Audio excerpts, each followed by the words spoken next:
कैसे हैं आप सभी। अब आज हम सभी वर्ड्स का क्लास देखने जा रहे हैं। दोस्तों, पिछले लेक्चर्स वीडियो में हम सभी जाने थे ट्रेडिशनल इंग्लिश ग्रामर से वर्ड्स अपने फंक्शन के आधार पर यानी कार्यों के आधार पर कितने वर्गों में विभक्त किया गया है। तो ट्रेडिशनल इंग्लिश समझने के पश्चात मैं आज आप सभी को बताने जा रहा हूं मॉडर्न इंग्लिश ग्रामर से वर्ड्स कितने प्रकार के होते हैं या वर्ड्स को कितने ग्रुप में बांटा गया है। तो हम लोग जानेंगे मॉडर्न इंग्लिश ग्रामर से। तो अकॉर्डिंग टू मॉडर्न इंग्लिश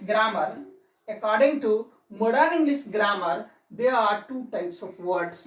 यानी मॉडर्न इंग्लिश ग्रामर से आधुनिक ग्रामर के विद्वानों के अनुसार शब्दों को दो भागों में बांटा गया है।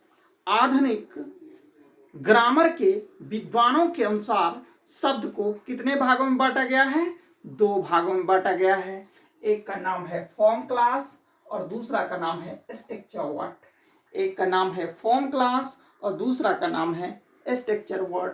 तो सबसे पहले हम लोग जाने फॉर्म क्लास क्या होता है। तो फॉर्म क्लास वह होता है जो ऐसे शब्द होता है जो किसी शब्द में एफिक्स से प्रभावित होकर के रूप बदलता है। या फॉर्म क्लास आसान भाषा में कहें तो ऐसे शब्द को फॉर्म क्लास के अंतर्गत रखा गया है जो अपना रूप बदलते हों। आसान भाषा में आप लोग कॉपी पे लिख लें, ऐसे शब्दों को फॉर्म क्लास कहा जाता है जो अपना रूप बदल ले या जिसका रूप बदले उसे फॉर्म क्लास कहते हैं। ऐसे शब्द जो रूप बदलेगा कैसे? तो रूप बदलेगा एफिक्स लगा करके हम सभी अफिक्स लगा करके हम सभी इसके रूप को बदलते हैं। यहाँ पर हम सभी जानेंगे अ लेटर और group of letters. A letter एक लेटर भी हो सकता है और ग्रुप ऑफ लेटर्स भी हो सकता है, एक से अधिक लेटर्स भी हो सकता है इसमें, यानी कि शब्दों को बदलने के लिए। That are added to beginning, जो किसी शब्द के प्रारंभ में लग करके, जो किसी शब्द के प्रारंभ में लगकर या अंत में आकर के उसके अर्थ को, उसके मीनिंग को बदल दे, उसे ही एफिक्स कहा जाता है। जो किसी शब्द के प्रारंभ में या अंत में लग करके उसके मीनिंग को बदलें उसे हम सभी एफिक्स कहते हैं। समझ रहे हैं? या इसे यूं कहे तो जो मोर्फोम से प्रभावित हो। मोर्फोम देखिए आप, मोर्फोम MORPHEME। अब यहाँ पर इसे समझने के लिए प्रीफिक्स या एफिक्स को तीन भाग में बांट करके हम सब पढ़ सकते हैं। प्रीफिक्स, सुफिक्स और इनफिक्स। प्रीफिक्स को हिंदी प्रीफिक्स दो शब्द ध्यान से समझिए, प्री प्लस फिक्स से बना है FIX। प्री और फिक्स, प्री का मतलब होता है पहले और फिक्स का मतलब होता है तय होना।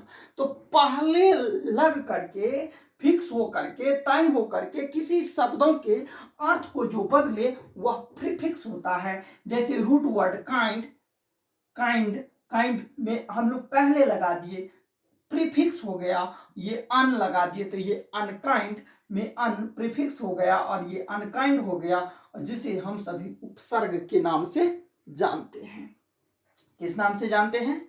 उपसर्ग के नाम से जानते हैं। दूसरा सुफिक्स प्रत्यय होता है, हिंदी में इसे कहते हैं प्रत्यय, जो किसी शब्द के अंत में लगता है। यहाँ पर काइंड के अंत में NESS लग गया तो यह सुफिक्स हो गया जो शब्दों के अर्थ को बदल देता है। काइंड का मतलब दयालु और ये हो गया अनकाइंड का मतलब निर्दयी, इसे हम लोग कहते हैं। और अनकाइंडनेस का मतलब होता है दयालुतापन। यह प्रीफिक्स लग करके इस शब्द के अर्थ को बदल दिया। इनफिक्स प्राय इंग्लिश ग्रामर में बहुत से शब्द नहीं मिलते हैं, फिर भी इनफिक्स कहा जाता है।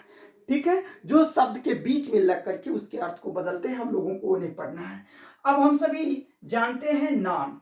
तो ये फॉर्म क्लास के अंतर्गत टोटल 4 ग्रुप ऑफ वर्ड्स को, जैसे हम लोग पार्ट्स ऑफ स्पीच का नाउन, एडजेक्टिव, वर्ब्स, एडवर्ब्स को रखा गया है। फॉर्म क्लास के अंतर्गत यानी the number of form class is 4, यानी फॉर्म क्लास की संख्या 4 है। The number of form class is 4, यानी फॉर्म क्लास की संख्या 4, जिसके अंतर्गत हम सभी पढ़ते हैं नॉन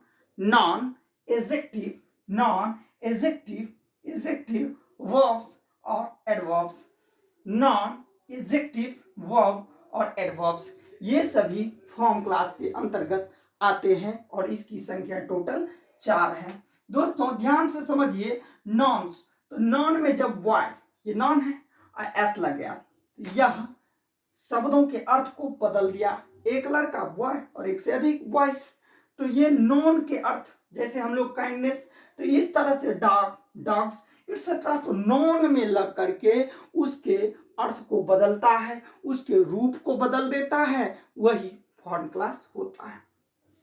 एडजेक्टिव में भी जैसे फास्ट का फास्टर हो गया, तो यह क्या हो गया, एडजेक्टिव में भी हम लोग बदलते हैं। तो एडजेक्टिव्स वर्ब्स, यानी जैसे हम लोग टीच, टीचेस, स्टार्ट, टीचिंग, ये सब क्या है, फॉर्म्स बदल गया। तो इसी तरह से हम सभी, और यहाँ ये समझ में आ गया। लेकिन वर्ब्स के बारे में थोड़ा सा मैं बता दूं, कुछ ऐसे वर्ब्स जैसे हम लोग एक्सिलरी वर्ब्स होते हैं, वह फॉर्म क्लास के अंतर्गत नहीं आते हैं, इसका एक्सेप्शन हो गया। एक्सिलरी वर्ब्स एक्सेप्शन हो गया। एक्सिलरी वर्ब्स हम सभी फॉर्म क्लास के अंतर्गत नहीं पढ़ते हैं, समझ गए। एडवर्ब्स स्लोली, हैप्पीली और ब्यूटीफुली, समझ गए। एडवर्ब्स स्लोली, हैप्पीली और ब्यूटीफुली, ये सभी एडवर्ब्स हैं, ये सभी फॉर्म क्लास में आते हैं। आप लोग याद रखिएगा, एक मैं छोटा सा ट्रिक बता रहा हूँ। कुछ ऐसे एडजेक्टिव होते हैं, कुछ ऐसे एडजेक्टिव्स होते हैं जिसके अंत में ly लगा दें तो वह एडवर्ब्स बन जाता है। जैसे ब्यूटीफुल का ब्यूटीफुली, ये क्या हो गया, तो इस तरह से ये एडजेक्टिव हो गया और एडवर्ब हो गया, और ब्यूटीफुल क्या था, एडजेक्टिव था। तो इस तरह से हम सभी फॉर्म क्लास को जानते हैं, समझ गए। तो अब हम सभी दूसरा जो हम लोग जानेंगे वह स्ट्रक्चर्स वर्ड को जानेंगे। अब हम सभी स्ट्रक्चर्स वर्ड को जानते हैं, तो हम लोग अब जानेंगे स्ट्रक्चर वर्ड्स क्या होता है। तो हम सभी फॉर्म क्लास समझ में आ गया होगा, आशा करता हूं। स्ट्रक्चर वर्ड्स के बारे में जानेंगे। स्ट्रक्चर वर्ड्स क्या होता है, तो जिन शब्दों के रूप हमेशा एक जैसे रहते हैं, क्या कह रहा हूं, जिन शब्दों के रूप हमेशा एक जैसे रहते हैं वह स्ट्रक्चर वर्ड्स होता है। वह क्या होता है, स्ट्रक्चर वर्ड्स होता है, यानी जिनके रूप नहीं परिवर्तित होते हैं वह स्ट्रक्चर वर्ड्स होता है। समझ में आ गया। जिन शब्दों के रूप हमेशा एक जैसे रहते हैं, या जो शब्द एफिक्स से प्रभावित नहीं होते हैं, वह स्ट्रक्चर वर्ड्स कहलाता है। वह क्या कहलाता है, स्ट्रक्चर वर्ड कहलाता है। स्ट्रक्चर वर्ड्स की संख्या, the number of structure word is 8। Structure word की संख्या 8 है। स्ट्रक्चर वर्ड्स की संख्या कितनी है, 8 माना गया है। तो अब हम इसमें देखेंगे पहला प्रनाउन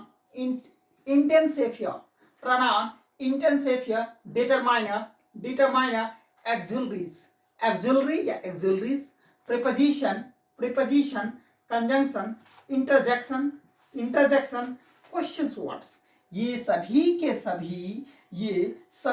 सभी स्ट्रक्चर्स वर्ड के अंतर्गत आते हैं। ये सभी के सभी किस वर्ड्स के अंतर्गत आते हैं, स्ट्रक्चर वर्ड्स के अंतर्गत आते हैं।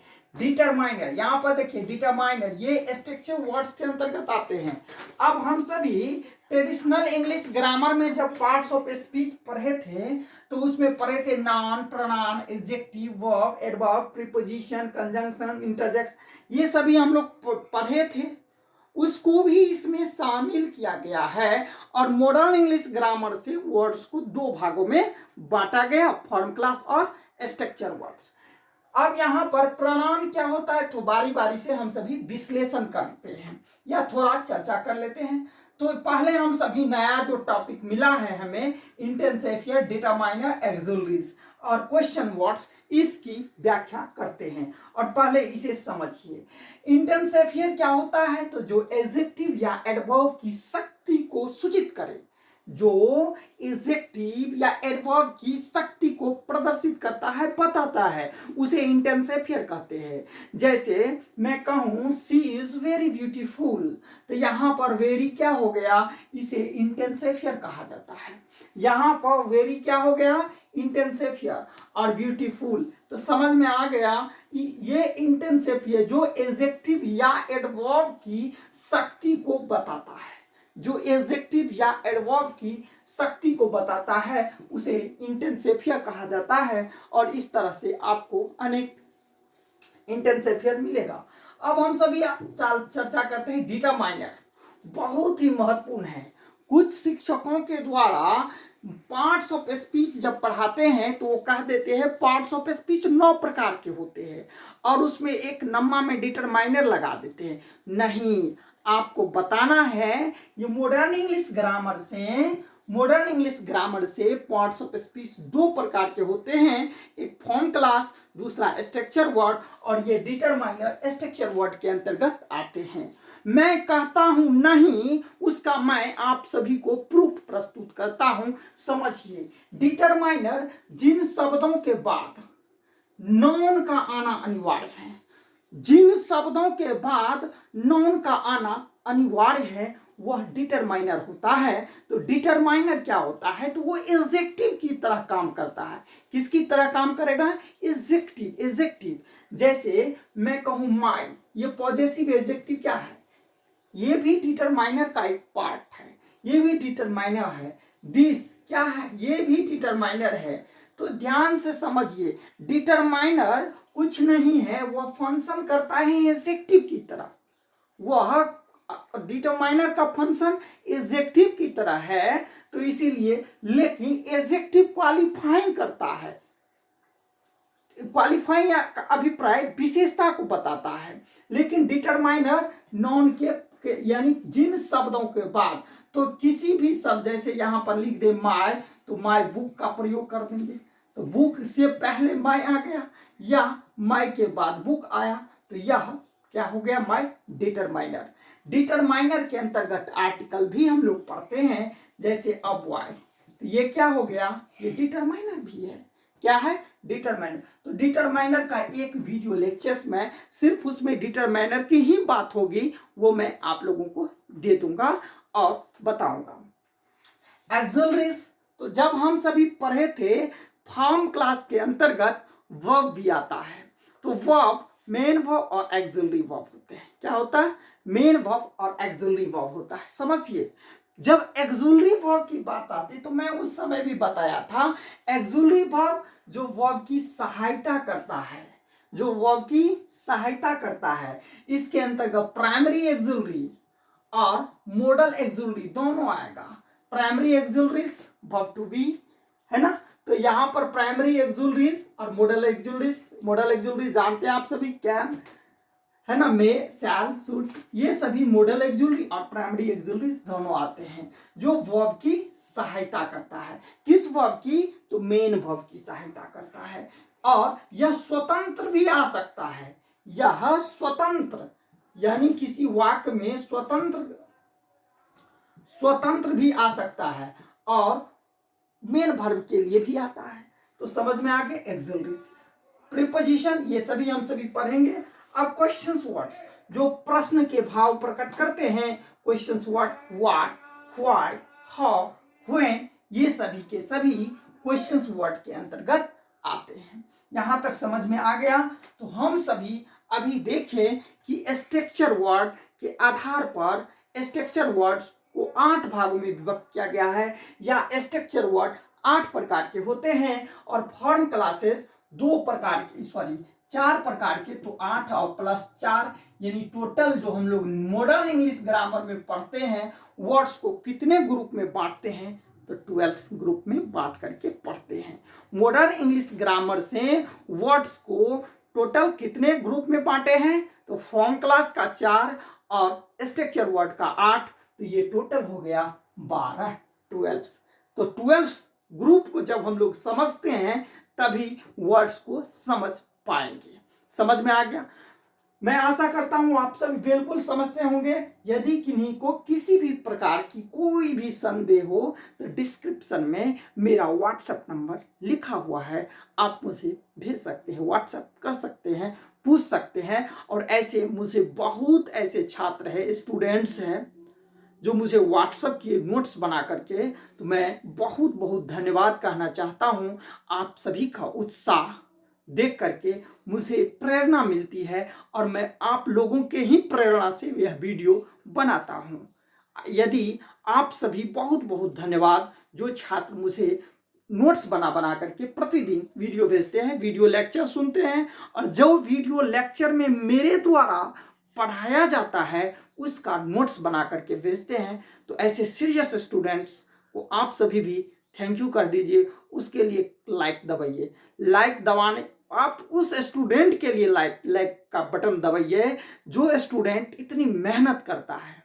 ठीक है, तो आप लोग भी खूब मेहनत करके मुझे प्रेरित करें और मैं यूं ही आप लोगों को इसी तरह से बताता रहूंगा। यहां तक कोई कंफ्यूजन नहीं। तो चलिए अब हम सभी जानेंगे, ये फॉर्म क्लास है, तो अब हम सभी जानेंगे ट्रेडिशनल इंग्लिश ग्रामर से पार्ट्स ऑफ स्पीच का फंक्शन, पहले उसको पढ़ेंगे, तत्पश्चात मॉडर्न इंग्लिश ग्रामर से पूरा वर्ड्स का फंक्शन पढ़ेंगे।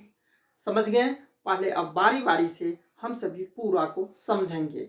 एट ए ग्लांस एक नजर अभी हम सभी इस पर डालते हैं और तत्पश्चात पूरा पार्ट्स ऑफ स्पीच हम लोग पढ़ेंगे। समझ गए? और याद रखिए, जिसे कहा जाता है ना, मानव शरीर के लिए रीढ़ की हड्डी बैकबोन बहुत ही आवश्यक है, ठीक उसी प्रकार इंग्लिश ग्रामर के लिए पार्ट्स ऑफ स्पीच समझना आवश्यक है, वर्ड्स को समझना आवश्यक है। और आपके पास यदि शब्द है तभी आप कुछ कर सकते हैं। वर्ड्स के बारे में कहा गया है, वर्ड्स क्या होता है, तो words are the dress of thought. Words dress होता है थॉट, आपका जो विचार है वो अपने शब्दों को प्रकट करते हैं। यदि आपके पास शब्द है तभी प्रकट कर सकते हैं, शब्द पर समझ है तभी प्रकट कर सकते हैं, अन्यथा आप अपने विचारों को दूसरे तक नहीं पहुंचा सकते हैं। जैसे मैं कहूं, जैसे एप्पल, सेब, तो सेब को हम सभी में हिंदी में एप्पल, इंग्लिश में एप्पल कहते हैं, हिंदी में सेब कहते हैं, लेकिन मराठी में मुझे पता नहीं कि एप्पल को क्या कहा जाता है। तो वहां पे हम कहेंगे वो दीजिए वो दीजिए, तो कैसे पता चलेगा? वहां पर कहना होगा मराठी में एप्पल को सफरचंद कहा जाता है, तो कहना पड़ेगा सफरचंद दीजिए।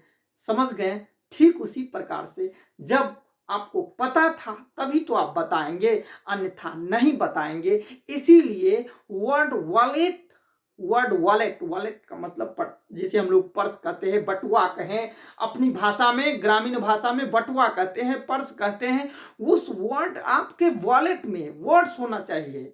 यदि वर्ड्स नहीं है तो आपका भाषा तब नहीं हो पाएगा। इसीलिए हम सभी पूरे वर्ड्स को समझेंगे, और वर्ड समझने के लिए, शब्द को समझने के लिए पूरा पार्ट्स ऑफ स्पीच समझना पड़ेगा। तत्पश्चात चाहे वो ट्रेडिशनल हो चाहे वो मॉडर्न हो, हम सभी को एकदम एनालिसिस करते जाएंगे। समझ गए? चलिए आज हम सभी अभी थोड़ा सा एट ए ग्लांस देखते हैं। एट ए ग्लांस का मतलब एक झलक, एक दृष्टि में, कहते हैं ना झलक दिखला जा, तो यहाँ पर हम झलक दिखला रहे हैं। किस चीज का झलक दिखला रहे हैं? तो function of parts of speech का एक झलक दिखला रहे हैं। तो चलिए देखिए, function of parts of speech, parts of speech, speech. चलिए पता है आप लोगों को, यदि पार्ट्स ऑफ स्पीच आज पहली बार देख रहे हैं तो पहला पार्ट्स ऑफ स्पीच वाला वीडियो देख लीजिएगा। Function of parts of speech, parts of speech की संख्या 8 है, संख्या नंबर 8 है। तो इसमें हम लोग पहला देखते हैं नाउन, संज्ञा। नाउन क्या होता है? तो इसे कहा गया है नेमिंग वर्ड। आप हमेशा याद रख लीजिए, संसार में किसी भी चीज का नाम है तो वह नाउन है। जिस किसी का नाम है वह नाउन है, और नाउन जो शब्द है उसका मीनिंग ही होता है नाम। समझ गए? तो जिसका नाम वह नाउन कहलाएगा। तो समझ गए, चाहे वो फीलिंग्स को भी नाउन के रूप, आइडिया को भी नाउन। तो यहाँ पर हम लोग अभी सिर्फ नेमिंग वर्ड समझेंगे। नाउन क्या होता है, नेमिंग वर्ड। बारी बारी से समझिए, पहले हम आज ये समझ लिए और कल से मेरा ये नाउन का संज्ञा का class start. Naming word, pronoun को कहा जाता है रिप्लेसिंग वर्ड। मैं आप लोगों को अभी एट ए ग्लांस बता रहा हूं और फिर मैं बारी बारी से सभी का विश्लेषण करूंगा। कल मेरा नाउन पर पूरा लेक्चर्स वीडियो रहेगा, ठीक है। एडजेक्टिव को कहते हैं क्वालिफाई नाउन और प्रोनाउन। वर्ब को कहते हैं एक्शन वर्ड। एडवर्ब को कहते हैं हम लोग क्वालिफाइंग वर्ड, है ना, क्वालिफाइंग वर्ड। प्रीपोजिशन को कहते हैं रिलेटिंग वर्ड। और कंजक्शन को कहते हैं joining word. Sudden feeling word, है ना। तो आशा करता हूं आप सभी को समझ में आया होगा और हम सभी पूरे पार्ट्स ऑफ स्पीच का क्लास अगला वीडियो में पूरा विश्लेषण करेंगे। आप लोगों को अच्छा लगे तो लाइक शेयर सब्सक्राइब जरूर कीजिएगा और पूरा लिख लीजिएगा।